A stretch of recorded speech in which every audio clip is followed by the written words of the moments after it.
Now let's learn how to relax the pelvic floor muscles. Relaxation of the pelvic floor muscles is just as important as being able to contract the pelvic floor muscles. It's very important in order for us to be able to empty our bladder, have bowel movements, sex, childbirth, and just everyday muscle rest and recovery. Pelvic floor muscles that are constantly tense and active and they're not relaxing, that can cause many problems, including problems with bladder control, problems with bowel control, and pelvic pain that can affect every area of life. Here, we're going to watch an animation of what pelvic floor muscle relaxation looks like. So I really want you to pay attention to those openings, the urethral opening where urine exits, the vaginal opening, and the anus. All right, so let's check it out. So now, instead of the pelvic floor muscles pulling up and in, they are opening and relaxing. I know that was a very fast animation here. So see how it kind of opens, it kind of drops towards you.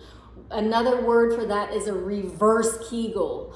Another word for that is called perineal bulging. But basically letting the pelvic floor muscles kind of drop and lower. Not pushing or straining, but allowing kind of a passive relaxation to happen.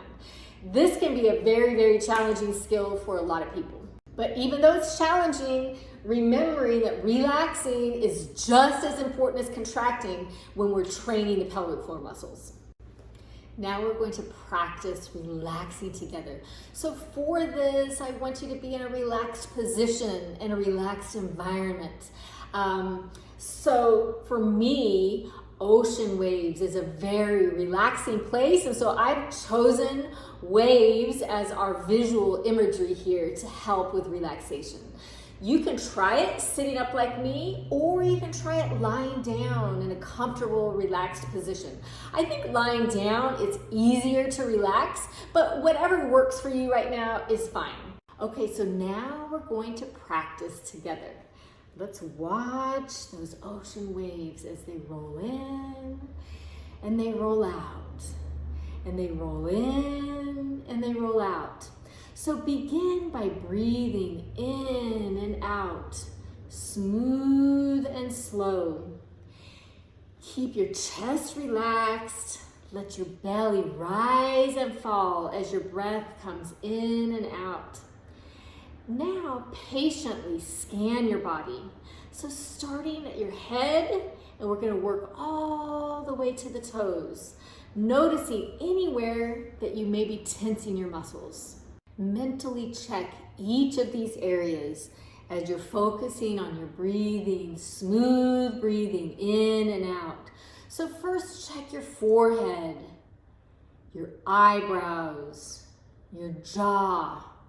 You're checking for any tension. And if you have tension, specifically work on releasing that. Now check your arms, hands, fingers, upper back, mid back, lower back, chest, belly, buttocks, hip joints, thighs, lower legs, ankles, feet, and toes.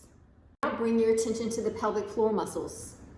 Imagine the vagina and the anus slowly softening and opening and gently kind of dropping, doing that reverse Kegel. Continue breathing deeply and calmly with your pelvic floor soft and relaxed like butter.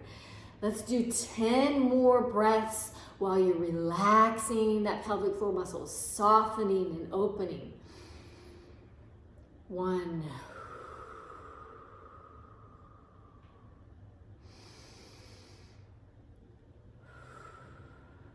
2, 3.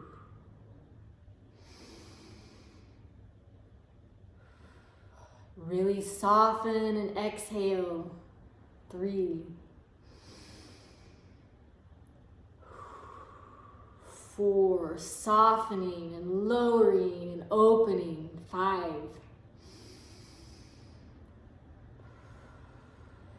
softening, opening, dropping. 6. Softening, lowering, opening. 7.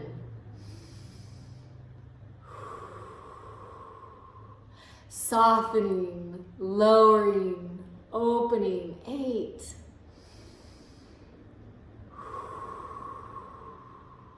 9. And 10. So let's watch that animation one more time. Softening, opening, gently lowering, not straining or pushing. Good job. For people that have difficulty with this, one option is sitting on a stability ball and practicing relaxing and lifting, relaxing and lifting.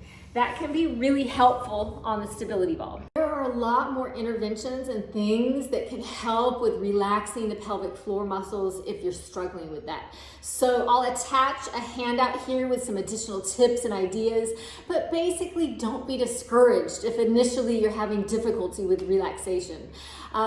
Stay consistent, practice, just like anything in life. Consistency and practice is likely going to improve that skill, and you'll get better at it, and you'll get better at connecting with your pelvic floor muscles so you know when they're contracting, when you're isolating, and when you're relaxing.